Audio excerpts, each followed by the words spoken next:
Bible దేవుడు అంటే డైరెక్ట్గా బైబిల్ దేవుడు ఇశ్రాయేలుతో మాట్లాడలేదు. మోషే మధ్యవర్తి ఉన్నాడు కదా, మోషే నాకు యెహోవా చెప్పాడు మీకు చెప్తున్నాను అంటాడు. ఒక పాయింట్ మీరు ఇక్కడ ఏమంటున్నారంటే బైబిల్ దేవుడు మోషే ద్వారా ఈ 10 ఆజ్ఞలు ఇచ్చాడని మోషే చెప్పాడు. ఒక ఆయనకి బైబిల్ దేవుడు ఇచ్చాడా లేదా అనేది వేరే అంశం, అది పక్కన పెడదాం. సో ఈ ఆజ్ఞలు ఎవరికి ఇచ్చారు? ఓన్లీ అది కేవలం ఇజ్రాయేలీలకు మాత్రమే ఇచ్చాడా, లేకపోతే ఇజ్రాయేలీల ద్వారా మొత్తం అందరు మనుషులకి ఇచ్చినట్ట?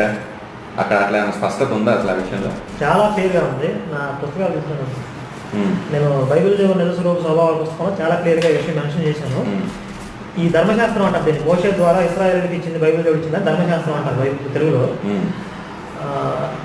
ఇది కేవలం ఇశ్రాయేలీలకు మాత్రమే అనేది అక్కడ బైబిల్లో క్లియర్గా ఉంది. ఇప్పుడు బైబిల్ వీళ్ళు కూడా చెప్తారు అదే. ఇప్పుడు క్రైస్తవ మత ప్రచారకులు కూడా ఆ ధర్మశాస్త్రం కేవలం ఇశ్రాయేలీలకి అంటారు. ఎప్పుడు దాంట్లో